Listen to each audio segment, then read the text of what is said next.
Non, c'est juste pour mon petit kiff, c'est juste pour mon petit kiff parce que moi j'étais en train de me dire que je ne pourrais jamais faire koh. Je ne sais pas comment tu as fait Alizéa, en tout cas tu vas tout nous expliquer parce que tu es parti aussi au 4e jour je crois pour des raisons médicales. Mais juste avant qu'on parle de ton aventure sur les îles Fidji Alizéa, est-ce que tu peux t'adresser à ma communauté et à moi-même et nous expliquer un petit peu d'où tu viens, quel âge tu as, qu'est-ce que tu fais dans la vie? Alors, moi, j'ai 20 ans, je m'appelle Alizéa, du coup, et je suis étudiante en fac de sport en STAPS à Rennes. À la base, je voulais être professeure de sport, mais plus du tout envie, du coup, je change complètement d'orientation. Et pourquoi koh?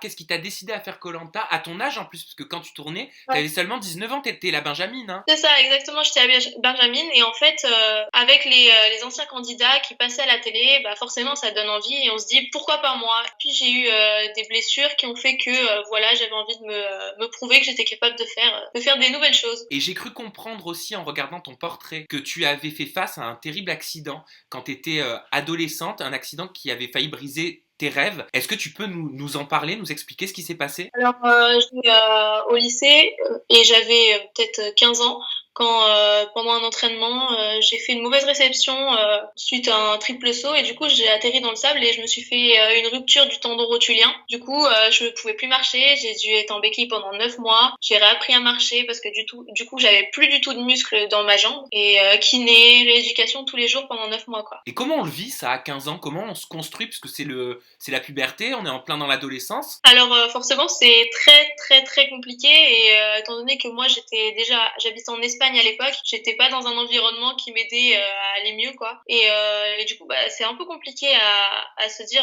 faut aller mieux.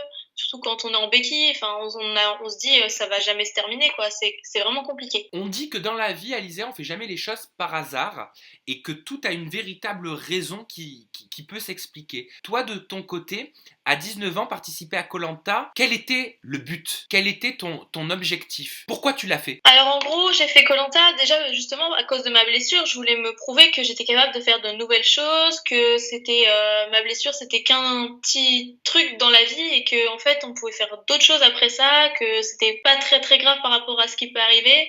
Et forcément, je me suis dit bah je vais me prouver que je peux faire ça. Je suis capable de me prouver que je suis grande, je peux me débrouiller toute seule. Donc forcément, je me suis dit bon allez, je m'inscris et voilà. Comment on se prépare à koh? Parce que j'ai l'impression que cette saison, vous êtes tous quand même très sportifs dans l'âme, hein. On n'est pas tous très sportifs parce qu'il y en a quand même qui se déclarent pas sportifs du tout. Par exemple, il y a Chloé qui se dit qu'elle est pas sportive, Cindy un peu mais pas trop.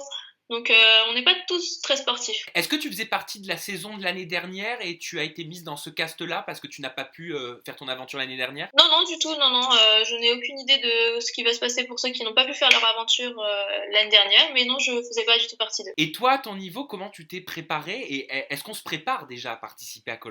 Forcément, oui, on se prépare, je pense, mentalement déjà, de un, et après, ça dépend de chacune des personnes. Moi, je sais que j'ai pas fait de préparation physique intense, puisque je fais déjà beaucoup, beaucoup de sport, donc non, j'ai pas fait de préparation physique. Pour les raisons de ton élimination, donc pour des raisons médicales, c'est ce qui a été évoqué, tu nous en parleras dans quelques instants. Juste avant, je voudrais qu'on parle de l'épreuve des poteaux, parce que même si t'es parti au 4e jour, t'as quand même eu la chance de faire l'épreuve des poteaux. Est-ce que ça, déjà, c'était satisfaisant? Bah forcément, on se dit on va faire koh on a tous envie de monter sur les poteaux. C'est l'épreuve ultime, c'est l'objectif qu'on veut tous atteindre et du coup forcément on reste sur le cul quand on voit ça, on se dit waouh trop bien les poteaux quoi. Pourquoi, comme ça a été soulevé sur les réseaux sociaux, les femmes ont été nettement plus fortes, plus endurantes sur cette épreuve que les hommes? Parce que je pense que les femmes on a un gabarit plus petit, du coup en soi on a moins de frottement de l'air avec l'air qui passe parce que oui sur les poteaux on voit pas forcément, mais il a beaucoup plu, il y avait beaucoup de vent pendant l'épreuve et du coup je pense qu'il y a moins de force de frottement. Donc on l'a vu, c'est Béatrice, la chef des jeunes, qui a remporté cette épreuve des poteaux. Moi j'aimerais savoir, Alizéa, pourquoi personne ne voulait être choisi par Béatrice pour être dans son équipe? Non, non, non, il y en a qui voulaient être avec Béatrice, c'est juste que pendant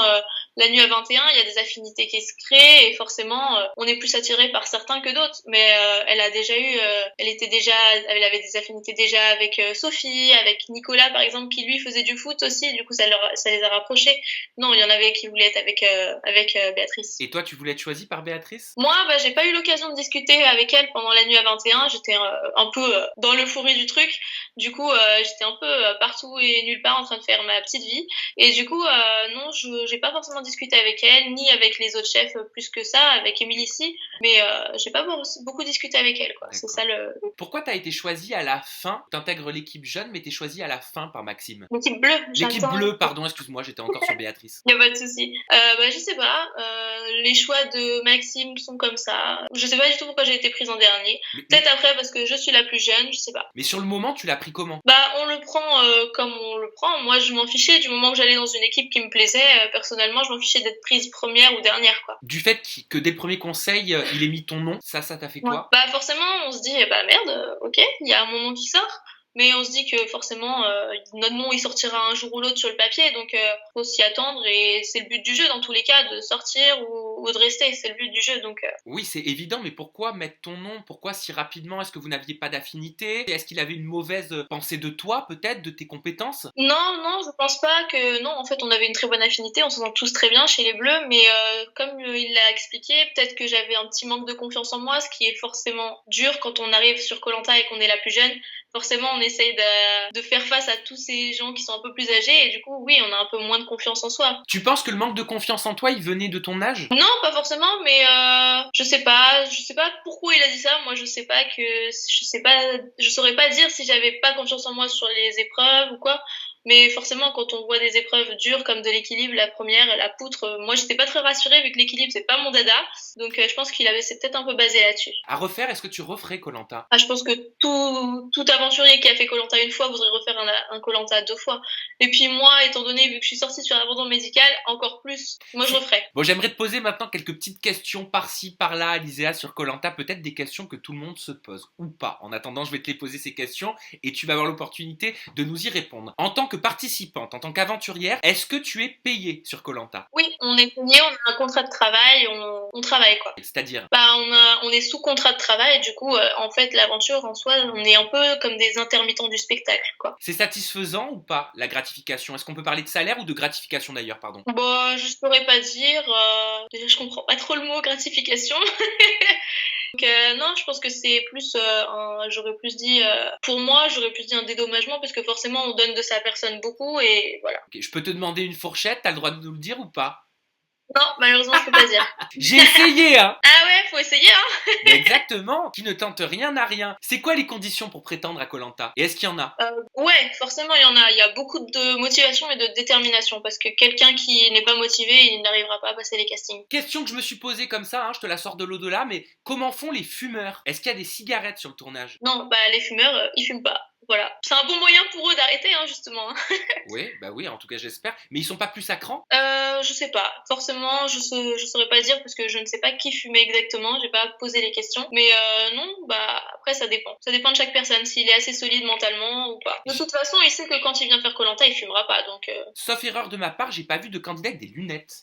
Si, justement, pendant l'épreuve, il y a Chloé qui a des lunettes de soleil. D'accord, c'est autorisé ça, les lunettes de soleil? Oui, dans notre sac, on nous demande d'avoir une casquette et des lunettes de soleil. Mais comment ça se passe l'organisation, l'avant? On vous donne une liste avec tout ce que vous devez avoir, tout ce que vous pouvez avoir, tout ce que vous ne pouvez pas avoir? Exactement, on nous donne une liste exactement de ce qu'on peut avoir dans notre sac d'aventure. Ok, et toi t'avais droit à quoi par exemple? Est-ce qu'il y a des choses qui t'ont surprise, étonnée, interpellée? Non, pas forcément, parce qu'on sait très bien que quand on va faire koh Lanta, on n'a pas besoin de beaucoup de vêtements, donc forcément on se retrouve avec quoi?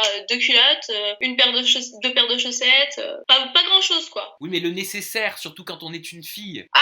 Ils nous demandent d'apporter nos trucs hygiéniques, forcément, et la production nous les donne quand on en a besoin, quand ça arrive. Tu vas dire, mais ce Sam, c'est quoi ces questions qui nous sort aujourd'hui? Mais c'est les questions que je me suis posées. J'ai constaté que les femmes n'avaient pas de poils sur le tournage. Est-ce que vous vous épilez? Alors non, on n'a pas de rasoir, et heureusement que ça ne se voit pas à la télé, ça nous rassure, parce qu'on ressemble vraiment à Chewbacca en fait. Hein. Mais tu l'as vu comme moi que ça se voit pas? Ouais, non, ça se voit pas, on a cette chance-là, heureusement. Après, ils filment pas, ils font pas des gros plans sur les aisselles, heureusement, hein, mais si, on est poilu. Ah d'accord, parce que les poils, écoute, ils ne se voient pas à l'écran. Je me disais, mais elles ont un laser, elles ont un rasoir, du savon, je ne sais pas. Mais on a la réponse. Non, avec mon soleil, ça blondit aussi, hein. C'est pour ça que ça se voit moins. Et niveau hygiène, d'ailleurs, tout le monde, dès que t'as dû rentrer, ton entourage, tes amis, alors tu fais comment, caca? Eh ben, on fait caca dans les bois. On se donne un endroit où on va faire caca et on fait tous caca au même endroit. Tous au même endroit? Non, pas tous dans le même coin, mais on se donne un endroit, une partie d'endroit où on va faire caca et on fait caca là, quoi. Et quand vous marchez, tout ça, vous avez pas peur de tomber sur des terrains minés? Ah bah, c'est le risque, hein. C'est le risque de mettre la main dans le caca. Je veux pas paraître vulgaire, mais c'est des questions que je me pose vraiment, hein. Niveau odeur et tout, enfin, Ah bah, pas agréable, hein. Le caca, je pense que c'est agréable pour personne, hein. j'imagine que vous n'avez pas de papier toilette non plus. Non, effectivement, on s'essuie avec les feuilles, on s'essuie avec les moyens du bord, en fait, avec les feuilles. Tout le monde fait avec les feuilles ou alors il y a des techniques qui sortent comme ça un jour et on se dit ah tiens une innovation. Bah, nous, on utilisait des feuilles les plus douces qu'on trouvait, quoi. Et c'est quoi comme type de feuilles que vous trouviez qui étaient douces? Mais elles étaient douces comme le lotus, donc, comme les feuilles de lotus, exactement. Bon les dents, on le sait, vous vous brossez pas les dents. Ah oui, c'est dégueulasse. Comment tu l'as vécu ça l'hygiène? Ah bah forcément, quand on y va à koh on se doute qu'on va pas avoir d'hygiène du tout. Donc forcément, après c'est compliqué parce qu'on se dit est-ce que je sens bon? On est tout le temps là en train de se sentir sous les bras, on est là, bah pas tout le temps, mais bon, on fait avec. Pourquoi t'as été contrainte d'abandonner Alizéa? Clairement. J'ai été contrainte d'abandonner parce que j'ai eu des douleurs dans tout le corps, dans les reins, un peu partout, et du coup j'arrivais plus à marcher. Régime hyperprotéiné? Non, du tout, j'ai pas fait de Ah. régime du tout avant de partir, je sais pas d'où ça sort. Bah oui j'ai vu ça. Ouais, mais non, pas du tout, je me suis juste nourrie un peu plus, c'est tout, juste fait des réserves. C'est-à-dire pourquoi tu voulais faire des réserves? Ah, parce que je me suis dit, on va pas manger sur koh donc autant avoir des réserves pour pouvoir les évacuer après. Et à quel moment tu t'as constaté, t'as senti que dans ton corps il y a quelque chose qui allait pas, physiquement? Je me suis rendu compte de ça en revenant du conseil, j'ai commencé à avoir des bouffées de chaleur, je me sentais pas bien du tout.